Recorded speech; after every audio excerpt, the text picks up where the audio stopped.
미국의 록히드 마틴사에서 최근 한국의 KF-21 전투기를 개발 중인 카이를 직접 겨냥해 미국 록히드 마틴을 위협하는 신흥 라이벌 기업인 한국항공우주산업이 앞으로 52억 달러 규모의 경제적 이익 창출을 성공할 것으로 보인다고 공식적으로 언급해버린 초유의 사태가 발생했습니다. 이게 대체 어떻게 된 일일까요? 최근 일본에서 미국의 록히드 마틴이 납품 중인 F-35 전투기의 함재기 버전 F-35B의 엔진 보강 작업에 들어가는 가변형 노즐이 치명적인 문제를 일으켜 일본 해자대의 방위 계획 개량안이 무기한 연기에 들어간 게 새롭게 밝혀졌습니다. 일본의 이즈모급 다용도 운용모함에 착함 중인 F-35 전투기의 엔진 업그레이드 결함 문제가 심각하다는 것을 판단한 세계 각국들은 F-35 도입 프로그램 중지에 논의를 하게 되었고, 특히 유럽의 이탈리아와 영국은 발등에 불이 떨어진 상황인데요. 이 두 국가 역시 F-35 전투기 최대 도입국 중 하나이기 때문입니다. 만일 유럽에서 F-35 도입이 일시 중단된다면 록히드 마틴의 경쟁 기업인 카이 역시 새로운 수출 기회를 잡을 확률이 매우 높아집니다. 반면 같은 시각 폴란드 공군 측이 KF-21 전투기를 도입안에 선정한다면 한국항공우주산업이 록히드 마틴과 동등하게 유럽 지역에서 전투기 해외 수출을 성공하게 되는 초유의 사태가 벌어지게 되는데요. 만약 폴란드 수출에 성공한다면 기존의 KF-21 전투기의 성능을 검토하고 있던 영국 공군의 차기 도입 유력 대상으로 KF-21 전투기가 유럽에서 또 한 번 주목될 가능성이 큽니다. 영국에 이어서 스페인 역시 KF-21 전투기 도입을 처음으로 검토하기 시작했죠. 라이센싱 생산 방안과 총사업비를 공동 부담하는 조건으로 공동 개발이 추진될 가능성 역시 상당합니다. 이에 대해 록히드 마틴의 전략 분석 칼럼에선 한국이 가까운 미래에 최대 52억 달러 규모의 항공기 계약을 체결할 수 있는 능력을 가진 국가라고 인정했습니다. 이러한 발언에 신뢰성을 더해주듯 록히드 마틴이 최근 한국의 FA-50 판매량을 포함해 KF-21 전투기의 해외 수출 경쟁력을 면밀히 분석하고 있다는 보도가 등장했었는데요. 이처럼 최근 강대국 한국산 무기의 위상은 날이 갈수록 끝없이 높아지고 있습니다. 이제는 군사무기 강대국 대한민국이 세계적인 군사 강대국들과 어깨를 나란히 하며 추가적으로 유럽 권역의 무기 시장까지 한국산 무기로 접수하려는 준비를 하고 있죠. 그런데 이러한 상황 속에서 한국형 전투기 KF-21 보라매의 3호기에 이어서 4호기가 공개식을 준비 중인 게 확인되었습니다. 특히 3호기의 출고 직후 일주일 넘게 해외 네티즌은 물론이고 외신의 찬사가 이어지고 있는데요.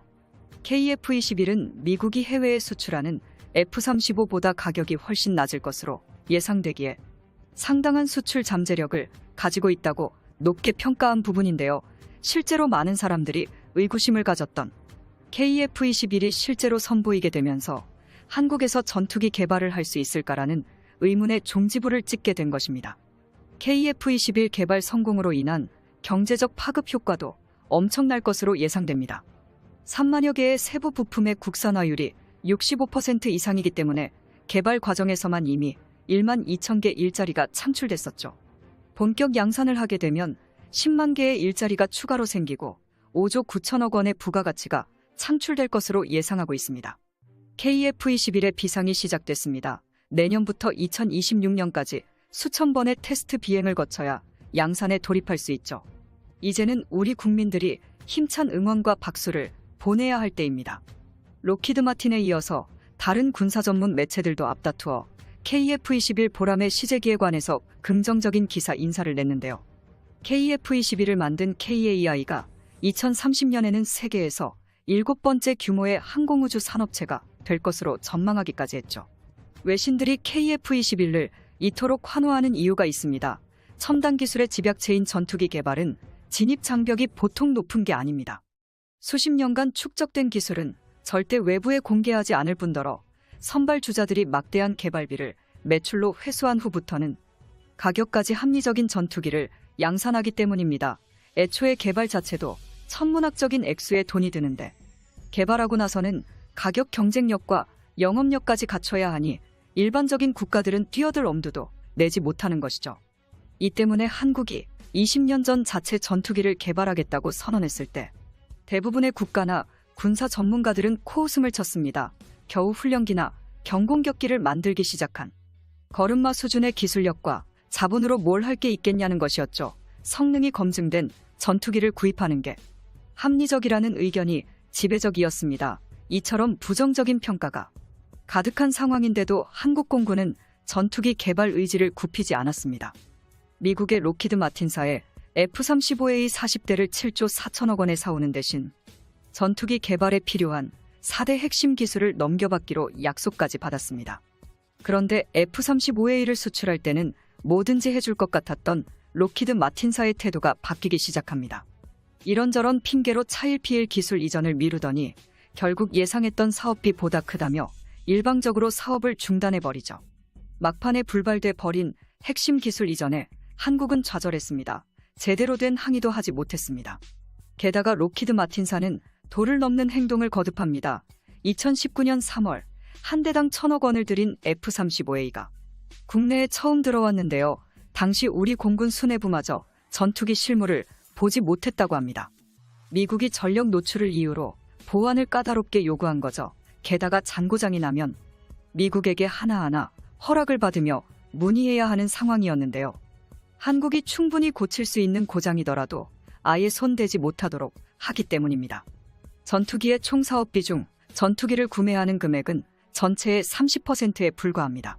천문학적인 금액의 전투기는 한 번 구입하면 30에서 40년을 기본으로 사용하는데 전투기 구매 비용의 몇 배가 넘어가는 돈이 유지보수에 사용되는 거죠. 이런 상황을 들으면 구매한 사람이 갑이 아닌가 싶으실 텐데요. 실상은 그 반대입니다. 수리비나 성량 개선 비용 같은 유지보수비는 미국이 부르는 대로 내줘야 했고 미국 입맛에 맞지 않는 상황이 조금만 발생해도 고장난 전투기는 수리를 보내놓으면 6개월째 감감무소식이기도 했습니다. 이처럼 로키드 마틴사의 갑질은 수년째 계속되었습니다. 수많은 문제를 해결하기 위해 한국 정부는 자체 전투기를 개발하기로 결단을 내립니다. 개발까지는 물론 엄청난 비용이 들어가지만 향후 몇십 년 후를 생각하면 마냥 손 놓고 있을 수만은 없었습니다.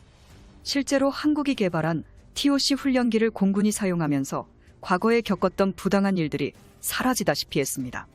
수리만 몇 개월 기다리며 아쉬운 소리를 해야 했던 과거와 달리 KAI에 전화하면 며칠이면 해결되기 때문이죠. 이런 상황을 몇십 년간 겪은 공군의 자체 전투기 개발 의지는 누구도 꺾을 수 없었습니다. KF-21 보라매가 양산되어 보급 가능한 시점이 되면 전투기 때문에 로키드 마틴사의 수모를 당하거나 미국에게 아쉬운 소리를 해야 할 필요가 없어질지도 모릅니다. 설마 한국이 전투기 개발을 할 수 있겠어라는 생각으로 한국을 무시하고 깔봤던 로키드 마틴사가 요즘 바짝 긴장해 있는 이유입니다. 오늘 영상 여기서 마치겠습니다. 시청자님들의 구독과 알림 설정 진심으로 감사드립니다. 여기까지 대고구려 제국이었습니다. 땡큐 포 와칭.